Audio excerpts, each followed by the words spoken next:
Good morning, May 17th. Welcome to Morning Coffee, Florida Lacrosse News. Lee Roggenberg, your host. It's been a couple of days since we've touched base. Those of you who haven't noticed yet, we're going to be doing Tuesdays and Thursdays in the off season. We're also going to be doing some Varsity Sports Network content over the summer, and we'll see what else we come up with too. Varsity Sports Network is actually going to be broadcasting, I believe it's 7:30 tonight. They covered the girls' all-star game in the Orlando area on the high school side. Taped it that day, so take a look at it. It's not going to be on all the channels. I don't think it's going to be in the Panhandle or Tallahassee, but it looks like it's going to be on the rest of them. So I think it's 7:30 tonight. I'll certainly be tweeting out the detail on that. So tune in and take a look at how they broadcast it. Okay. A couple of things. First of all, let's have our ritual.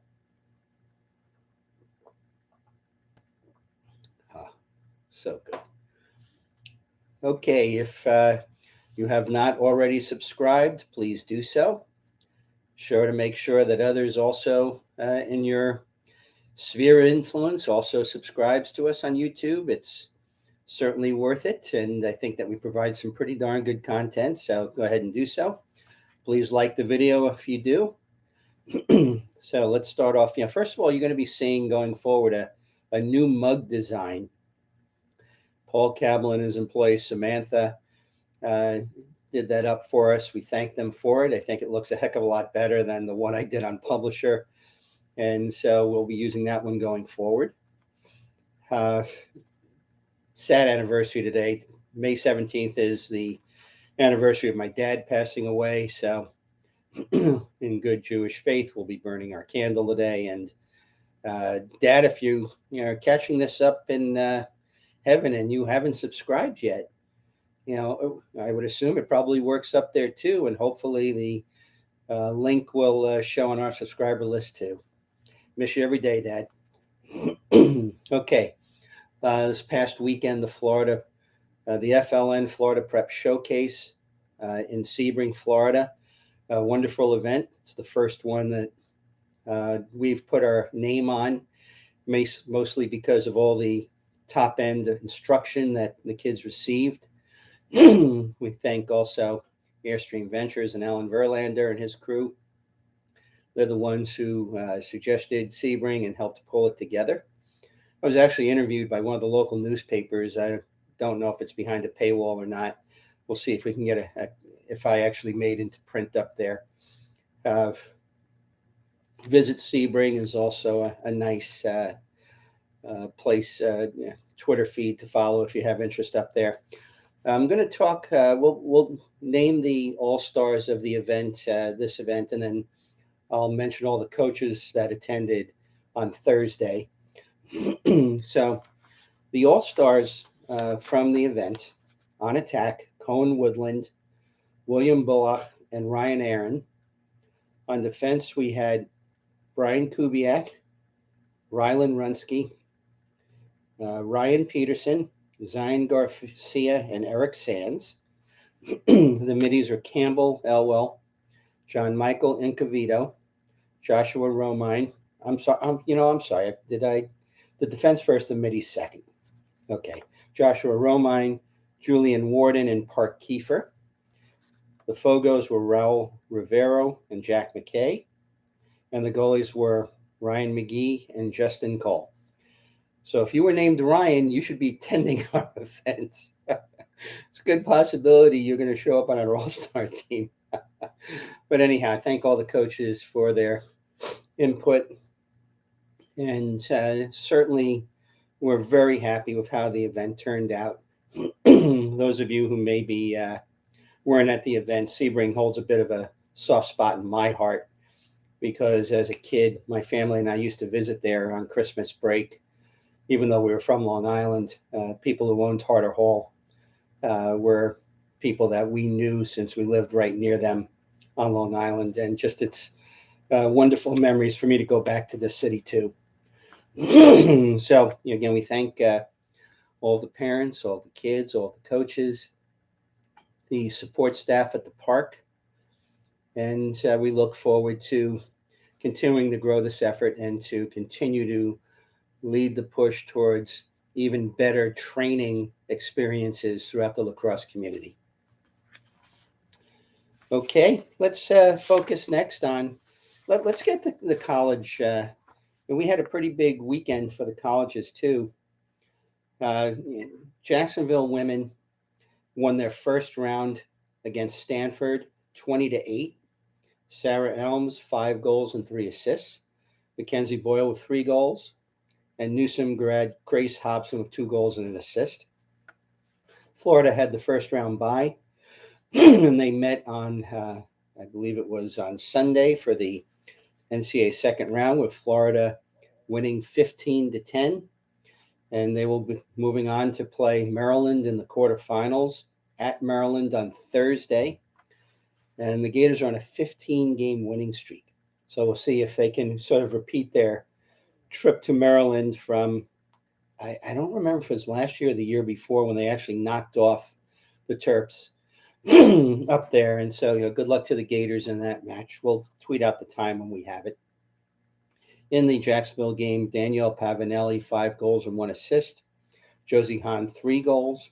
Sarah Resnick with 12 saves for the Gators. And Sarah Elms and Megan Prescott with 2 goals each for Jacksonville. Great season coming to an end for Jacksonville, unfortunately for them. If I remember correctly, they lost the first round last year, so this is certainly an improvement. They certainly look to see them close to a top 15 slot in the final national polls. Congrats, Coach McCord, and good luck, Coach O'Leary, on Thursday. The Tampa women in their first round match lost to Queens in round 1, 16-13. Madison Birch, 4 goals and 1 assist. Gulf Coast grad Julia Colderman with 2 goals and 1 assist. And Christina Romano and Emma McLaughlin with 2 goals each for Tampa in the loss. Florida Southern women on the 13th, which was Thursday, I believe, probably Friday, knocking off Wingate 19-6 in the first round. Abby McFerrin and Brenna Smith with 4 goals each. Buchholz grad Ellie Griffin with 3 goals. Naples Marley Moon Gaddy, 2 goals, and Madison Tari, 3 goals and 2 assists in the win for Florida Southern. Then the second round on Sunday, unfortunately, the Florida Southern women lose 16-13 to number 1 Queens. Abby McFerrin, 5 goals, 1 assist. Haley Dalio, 3 goals. Spanish River grad Lizzie Lynch, 2 goals and 1 assist in the loss. Again, congrats to Coach Rebar on her team's movement into the Final 8. Unfortunately, the Sunshine State Conference was so strong and kept beating itself up that we kind of probably missed maybe an at-large bid solely because of that. And, we'll just have to see if the league continues its strong play next year, because, as I've said before, boys, men and women, if you have nothing to do on a Saturday or whatever, and you've got one of these teams near you, take advantage. I go to Lynn games when I can, and they're free. So, I mean, how do you turn down a great college matchup if you don't even have to pay for it? And then finally, the number 1 ranked Tampa men, the 13-11 win over Lenore Ryan in the quarterfinals. Colin White with 5 goals. Blake Ulmer, 21 saves in that game. St. Thomas's Christian Barodiak, a nice game out of the midfield, 2 assists, 2 ground balls, and 2 caused turnovers. Daniel Fitzpatrick with 2 goals and an assist. For Tampa, they are going to be hooking up with Limestone at home in the Final Four semifinal. Remember, Division II only plays the final on championship weekend. And that's going to be Sunday at Tampa at 1 o'clock. If you're in that area, we've only had a couple of Final Four appearances on the men's side. Going out and root for Tampa if you get that chance. And be interesting to see head coach J.B. Clark's going to be facing his old team in the semifinal matchup. That's just an interesting story all by itself. Okay, the Central girls, we're going to do 1 per day The Central Girls Lacrosse, USA Lacrosse chapter named their All-Americans and award winners. So let's run them down. On the All-Americans, Bella Mims, Eastridge, Jacqueline Jaskowicz of Lake Highland, Charlie Nyquist of Lake Mary, Jenna Skibby of Lake Mary, Lauren Pittman of Lake Highland, Hannah Hudson of the First Academy, and Hannah Thomas of Haggerty.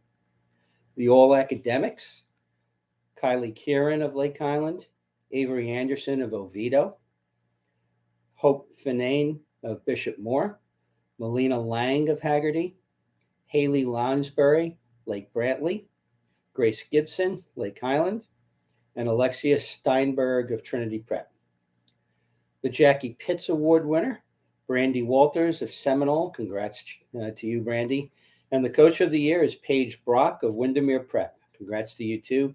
Thanks to Rita kindly for providing the information to me. And you'll also notice I tweeted out the links to the FSLCA. Their top 44, 1A and 2A on the boys came out. I will be putting up an article with the full names. That not enough time to do 88 names on this broadcast, but we'll put them up as an article going forward. So, very busy weekend, obviously, for sports. We're down to two college teams. One in the women's Division I semifinals, one in the men's quarterfinals, and one in the men's Division II semifinals. We only have a certain number of teams, and it's always great to see a national championship coming out of here. So if you're in those areas, you can get out to that game. Go ahead and do so, please. And, it's going to be a busy couple of weeks with all the All-Americans, with all of the All-Stars, et cetera. I think I mentioned this once before. If you're looking for All-District, that has usually been handled at the level of the local newspapers. So you might want to check with them. Certainly check with your coach to see if there was a voting this year, because a lot of teams did not play a district schedule this year. So there's a possibility that might get tabled. So check with your coach first to see, and see if it happened. Okay. Another quick sip. All right. Just remember again. Thanks again to Paul Cablin, who's in place, Samantha, for the new graphic that's going to be showing, and again, thanks to Airstream Ventures, Alan Verlander and his group for helping us with the showcase. And trust me, you'll be seeing more of these in the future. Okay, remember, #grow the game, #respect the game, #honor the game. This is Lee Roggenberg saying so long from the Sunshine State.